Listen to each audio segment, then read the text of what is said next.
தனுசு ராசி அன்பர்கள் அனைவருக்கும் வணக்கம். இன்றைய பதிவில் தனுசு ராசி அன்பர்கள் எங்கே எப்பொழுது யாருடன் கவனமாக இருக்க வேண்டும். தனுசு ராசி அன்பர்களுக்கு இந்த பதிவு ரொம்பவே பயனுள்ளதாக இருக்கும்.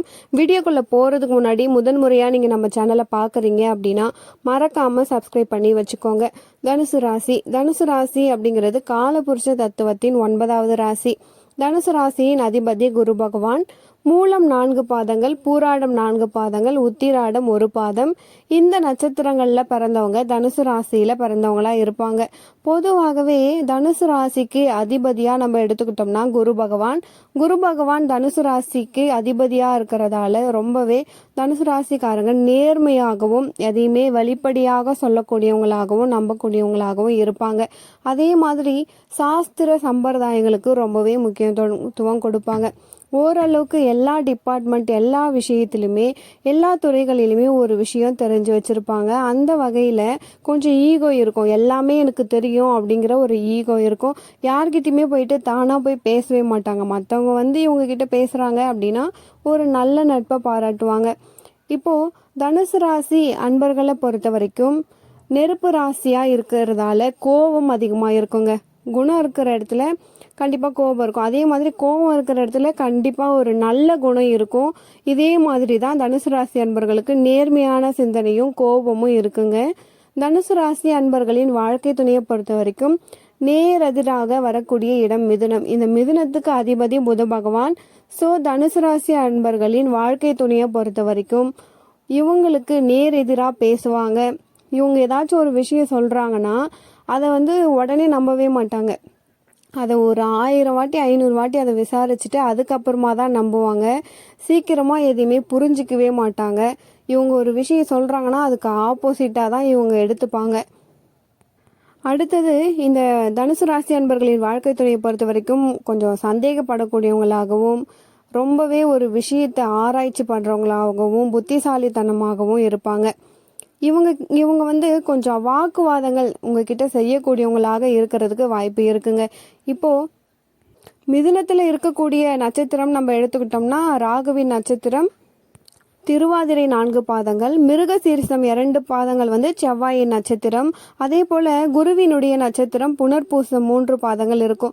இந்த அடிப்படையில் இவங்களுக்கு ஆண்மையில ஒரு ஈடுபாடு இருக்கும். ஆனால் அதை இந்த சடங்குகளோடு செய்யணும் அப்படிங்கிறத ஏற்றுக்கவே மாட்டாங்க. ஆனால் தனுசு ராசி அன்பர்களை பொறுத்த வரைக்கும் சடங்குகளோட தான் ஒரு விஷயத்தை செய்யணும் அப்படின்னு சொல்லுவாங்க. இதுலேயுமே ஒரு கிளாஷ் இருக்கும். இதெல்லாம் ஒரு பொது பலன் தான். இவங்க எந்த விஷயத்துல ரொம்பவே கவனமா இருக்கணும், எப்பொழுது கவனமா இருக்கணும்னு பார்க்கலாம். பெரும்பாலும் தனுசு ராசி அன்பர்களை பொறுத்த வரைக்கும் காதல் இளைய தலைமுறையினரா இருக்கீங்க அப்படின்னா தனுசு ராசி அன்பர்கள் காதல் போன்ற விஷயங்கள்ல ரொம்பவே கவனமா இருக்கணுங்க. ஏதோ ஒரு வகையில இவங்களுக்கு காதல் உணர்வுகள் ஏற்படக்கூடியதா இருக்கும். எதிர்பாலினரை விரும்பக்கூடிய நபராக இருப்பாங்க. அந்த வகையில் ஒரு அட்ராக்ஷன் ஏற்படும். இந்த காதல் என்ன பண்ணும் அப்படின்னு நீங்கள் நினச்சிங்கன்னா சக்ஸஸ் ஆகும். சக்ஸஸ் ஆனாலும் பிரச்சனை, சக்ஸஸ் ஆகாது. சக்ஸஸ் ஆகலைனாலும் பிரச்சனை அப்படிங்கிற மாதிரி தான் கடைசி வரைக்கும் இருக்கும். அப்போது காதல் வாழ்க்கையில் ஒரு திருப்தியின்மையை ஏற்படுத்திடும். அதாவது தனுசு ராசியில் நீங்கள் ஒரு திருமணம் பண்ணுறீங்க, உங்கள் பெற்றோரை எதிர்த்துட்டு போயிட்டு திருமணம் பண்ணாலுமே அதுக்கப்புறம் இவங்களுடைய வாழ்க்கையில் ஒரு இன்கம்ப்ளீட்டான சூழ்நிலை நிலவிக்கிட்டே இருக்கும். திருமணத்திற்கு பிறகு நம்ம செஞ்சது தப்பா ரைட்டா அப்படின்னு யோசித்து ஒரு குழப்பமும் ஒரு மனப்பதற்றமும் ஏற்பட்டுக்கிட்டே இருக்கும். அதுக்கப்புறமும் பார்த்தீங்கன்னா சில பேருக்கு இந்த காதல்லே சண்டை சச்சரவுகளாக பிரிந்து போகக்கூடிய சூழ்நிலை ஏற்படுது. சரி, அடுத்தது காதலிச்சு திருமணம் பண்ணாலுமே இந்த பிரச்சனை, லவ் ஃபெயிலியர் ஆயிடுச்சு. இப்போ நீங்கள் லவ் பண்ணிட்டீங்க, லவ் ஃபெயிலியர் ஆயிடுச்சு. அப்புறம் என்ன பண்ணுறது அப்படின்னா நீங்கள் ஒரு நல்ல துணையை தேர்ந்தெடுக்கிறது சிறப்பானதுங்க. அதோட நினைவுகளை எல்லாம் நீங்கள் விட்டுட்டீங்க அப்படின்னாலே ஒரு சிறப்பான விஷயமா இருக்கும். வாழ்க்கை ஒரு நல்ல பாதையில் போய்கிட்டு தாங்க இருக்கும். இப்போது குறிப்பாக சொல்லணும் அப்படின்னா திருமணம் போன்ற விஷயத்தில் நீங்கள் ரொம்பவே கவனமாக இருக்கணுங்க. நீங்கள் திருமணம் பண்ண போகிறீங்க அப்படின்னாலே நல்ல வரன் பார்த்து நமக்கு செட் ஆகுமா அப்படின்னு சொல்லிட்டு 1க்கு ஒரு 10 வாட்டி ஆராய்ஞ்சிட்டு தான் நீங்கள் கல்யாணம் பண்ணணும்.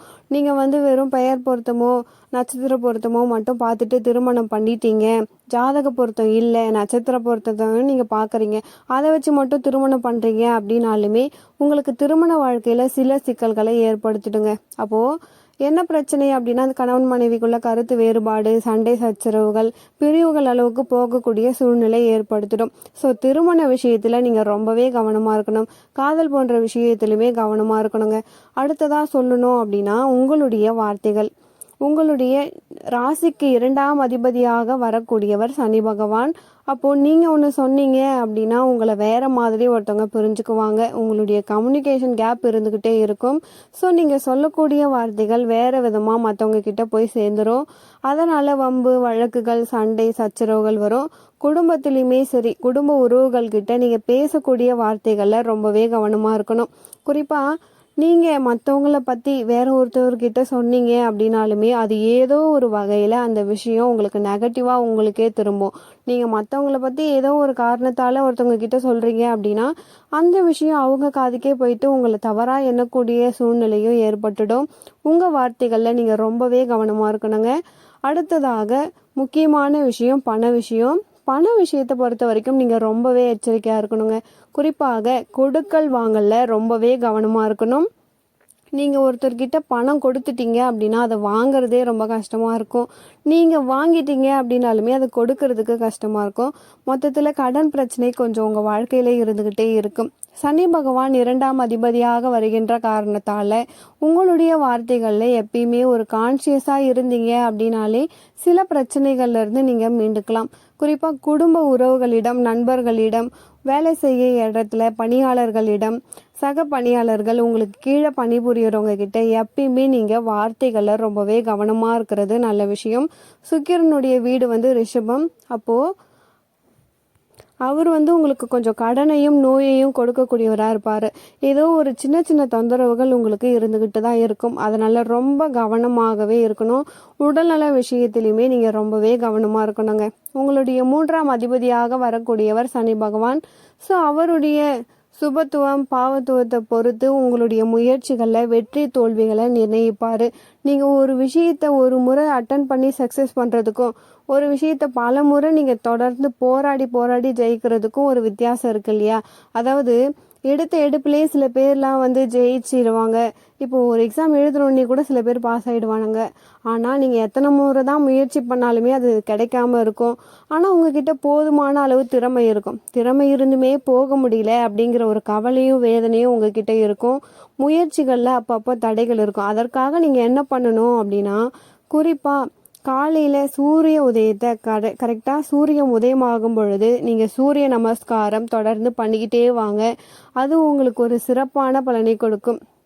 தனுசு ராசிக்கு 9ஆம் அதிபதி பாக்கியாதிபதியாக வரக்கூடியவர் சூரிய பகவான். அப்போ சூரிய நமஸ்காரம் உங்களுக்கு ரொம்பவே ஒரு சிறந்த பலனை கொடுக்கும்.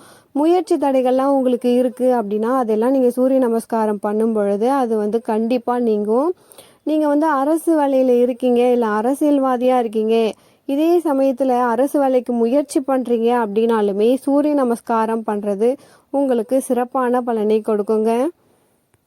தனுசு ராசியை பொறுத்த வரைக்கும் வீடு, சொத்து, நிலம், தாயாரின் அன்பு இது எல்லாமே கண்டிப்பாக அமையும். இதில் எந்த மாற்றமும் கிடையாதுங்க. 5ஆம் அதிபதியாக வரக்கூடியவர் செவ்வாய் பகவான். பொதுவாகவே இந்த செவ்வாய் பகவானை பொறுத்த வரைக்கும் உங்கள் ஜாதகத்தில் நல்லா இருந்துச்சு அப்படின்னாலே புத்திரர்களால் புத்திர சந்தான பாக்கியம் உங்களுக்கு நல்லாவே அமையும். அதன் மூலியமாக உங்களுக்கு ஒரு மகிழ்ச்சியான வாழ்க்கை இருக்குங்க. இல்லைனா பிள்ளைகள் கிட்ட கூட சில கவலைகளும் பிரச்சனைகளும் உங்களுக்கு இருக்கும். இந்த விஷயத்தில் நீங்கள் ரொம்பவே கவனமாக இருக்கணும்.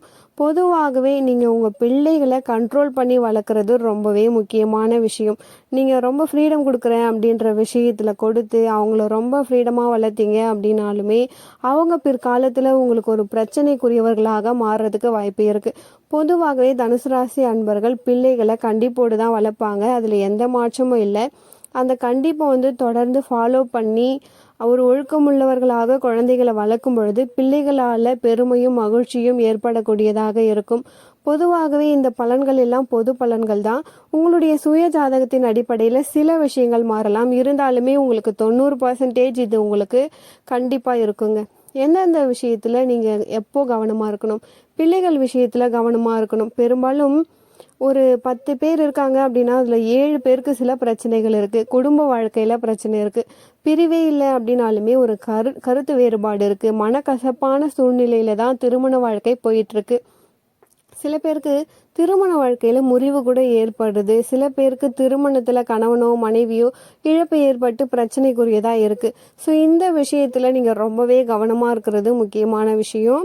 இப்போ திருமணம் பிரிவு கொடுத்துருச்சு இல்ல பிரச்சனைக்குரியதா இருக்கு அப்படின்னா மறுமணம் போன்ற விஷயங்கள்ல கூட சில பேர் ஈடுபடுறீங்க. அதாவது மறுமணம் போன்ற விஷயத்துக்கு நீங்க ஈடுபடும் பொழுது கூட ரொம்பவே கவனமா இருக்கணும். மறுமண வாழ்க்கையும் திருப்தி இல்லாத போயிடுச்சுன்னா ரொம்பவே பிரச்சனையில வாழ்க்கை போயிடும். அதனால மறுமணம் போன்ற விஷயங்கள் நீங்க உங்க வாழ்க்கையில வரும்பொழுது கூட மறுமணம் செய்யக்கூடிய ஒரு சூழ்நிலை ஏற்படும் பொழுது அந்த நேரத்துல கூட நீங்க ரொம்பவே கவனமாக இருக்கணும். உடனே எடுத்தோ கவுத்தோன்னு முடிக்காம நிறைய யோசிச்சு ஜாதகத்தை பார்த்து நம்மளுடைய சூழ்நிலைக்கு ஏத்த மாதிரி தான் அந்த மறுமணத்தை அமைச்சுக்கணும். ஆக குறிப்பா இந்த தனுசு ராசியில பிறந்தவங்க எல்லாருக்குமே திருமண உறவுகள் குடும்ப வாழ்க்கை இதில் தான் பிரச்சனையே வருது. இந்த விஷயத்துல ரொம்ப கவனமாக இருந்துட்டாலே போதுங்க. தனுசு ராசியை பொறுத்த வரைக்கும் 8ஆம் அதிபதியாக வரக்கூடியவர் சந்திரன். இந்த சந்திரன் அதாவது தனுசு ராசிக்கு 8க்குரியவனாக வரக்கூடியவர் சந்திரன். சந்திரன் ராசியில தான் இருக்காரு. அதனால ஒரு எதிர்மறை சிந்தனை, எப்பயுமே ஒரு நெகட்டிவிட்டியான சூழ்நிலை வரக்கூடியது உங்களுக்கு இருக்கும். இந்த சிந்தனைக்கு நீங்க இடம் கொடுக்கவே கூடாது. எதிர்மறை சிந்தனை அதாவது நெகட்டிவான ஒரு விஷயத்துக்கு உங்களுடைய மைண்டை ஏத்துக்கவே கூடாது. தனுசு ராசிக்கு தந்தையால பலன் அடையக்கூடிய வாய்ப்பு இருக்கு. பெரும்பாலும் தனுசு ராசி தனுசு லக்னத்தில் பிறந்தவங்களுக்கு ஒரு நல்ல உயர்கல்வி கண்டிப்பா அமைஞ்சிருங்க. பெரும்பாலும் ஆசிரியர் தொழில், IT field, computer, software, banking இது மாதிரி விஷயங்கள்ல இருக்கக்கூடியவங்களாக நிறைய பேர் இருக்காங்க. அக்கௌண்ட்ஸு, ஆடிட்டிங் இதுலேயுமே கூட தனுசு ராசி அன்பர்கள் இருக்காங்க. கண்டிப்பாக தனுசு ராசி அன்பர்கள் எந்த விஷயத்தில் நீங்கள் கவனமாக இருக்கணும், எந்த விஷயத்தில் மிஸ் பண்ணுறீங்க அப்படின்னாக்க குடும்ப வாழ்க்கையில் ஒரு நிம்மதி இல்லாத சூழ்நிலை ஏற்படுது. அதுக்காக தான் இந்த பதிவு.